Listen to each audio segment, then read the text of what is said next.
sommes là. Amen. Faut dire à ton voisin, à ta voisine, à où le church on se marie. Si tu es né, tu vieillis, tu t'es pas marié, c'est une malédiction. Dis Amen. Parce que le mariage est une recommandation divine.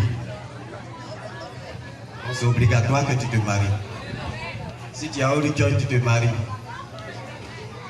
Nous, on a l'habitude de faire les mariages collectifs. C'est parce que notre temps n'est pas encore fini qu'en 2020, on n'a pas pu faire le mariage collectif. On a fait en 2017, c'est ça? 2019. En 2017, c'était 5 couples, c'est ça? 2019, c'était 6 couples. Donc, c'est notre habitude. Amen.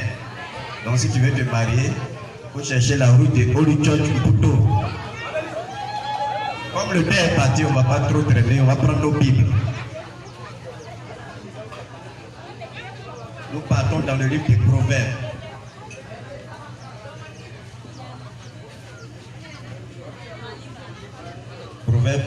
Prends le Proverbe 18, verset 22. Proverbe 18, verset 22.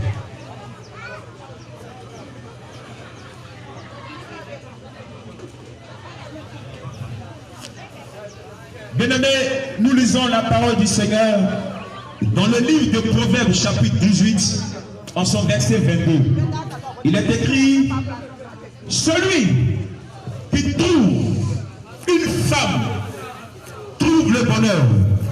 Je réponds: celui qui trouve une femme trouve le bonheur. C'est une grâce qu'il obtient de l'Éternel. Alléluia. Amen. On va baisser les têtes, on va prier pour la parole. Éternel, te bénissons pour cette parole. Père, je prie que tu disposes les cœurs à la compréhension de cette vérité. Seigneur, merci de m'utiliser comme un canal pour manifester ta gloire au nom puissant de Jésus. Amen. Voilà. La Bible dit que celui qui trouve une femme trouve le bonheur. C'est une grâce de Dieu. Ça veut dire que c'est pas n'importe quelle femme avec qui on se marie. C'est évident, non? On dit si tu trouves une femme, tu trouves le bonheur. Au commencement, ce n'était pas ici.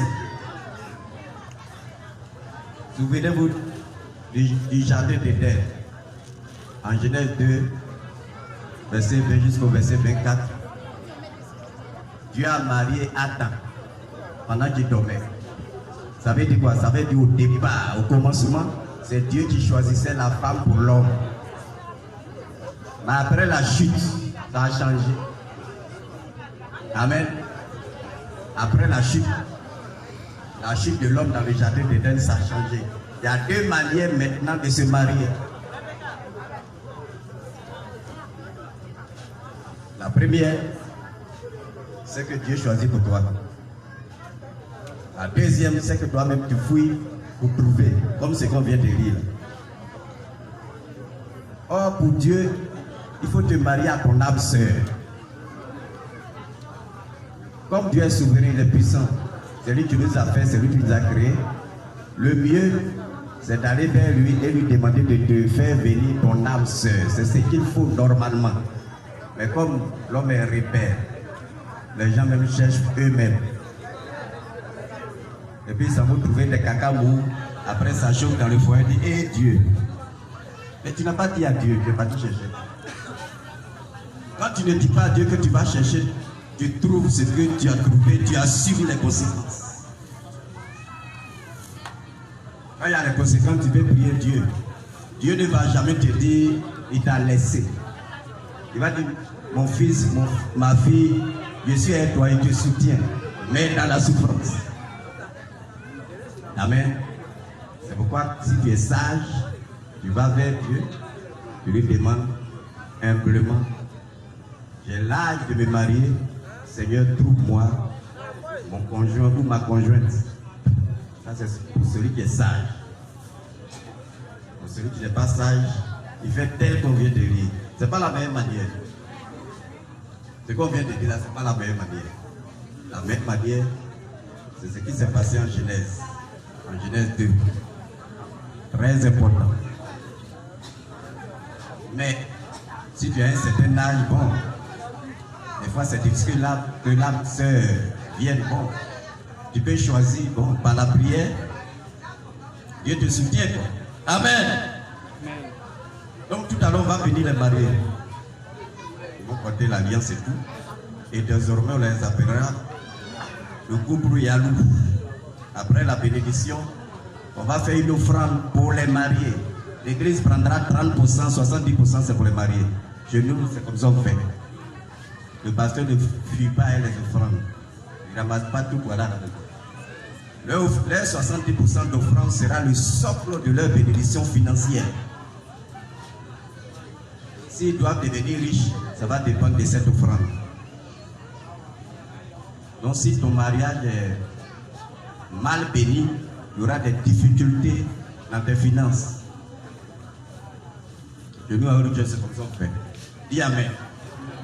Donc, le mariage est une recommandation divine. Il faut que tu te maries. C'est important. Généralement, les hommes disent non, tu ne te comportes pas bien, donc je ne vais pas mettre la bague à ton doigt. Mais si tu ne veux pas mettre la bague à son doigt, tu fais quoi avec elle dans ta maison? Parce que aussi longtemps que vous n'êtes pas marié, devant les autorités administratives et devant les parents, si tu vas à l'église, devant l'église, si tu vas à la mosquée, devant l'imam, tu vis dans le péché de manière perpétuelle. Et il y a des bénédictions. Tant que tu n'es pas béni, tu ne peux jamais les recevoir. Ce n'est pas possible. Parce que quand Dieu convoque ton âme, il faut aller là-bas avec ton âme seule. Certaines bénédictions, c'est comme ça. Si tu vois que tu es seul, c'est pas la peine. Et tu arrives, tu as un pied, un bras, un œil, moitié de tête, moitié de poumon, moitié de cœur. Non, non, non. Quand tu n'es pas marié, tu es moitié. Devant Dieu, tu es moitié. Ça veut dire que tu n'es pas responsable, tu n'es pas équilibré. Il y a des bénédictions, tu ne peux jamais les obtenir tant que tu n'es pas marié. Ça, il faut comprendre. Évidemment, c'est pourquoi, vous voyez, le monde entier est dans la perversion d'une manière incroyable. Pourquoi? Il faut que tu vives dans le péché de manière permanente pour que les bénédictions ne viennent pas. C'est simple, c'est comme ça. Donc le mariage, ce n'est pas, comment on appelle, comme le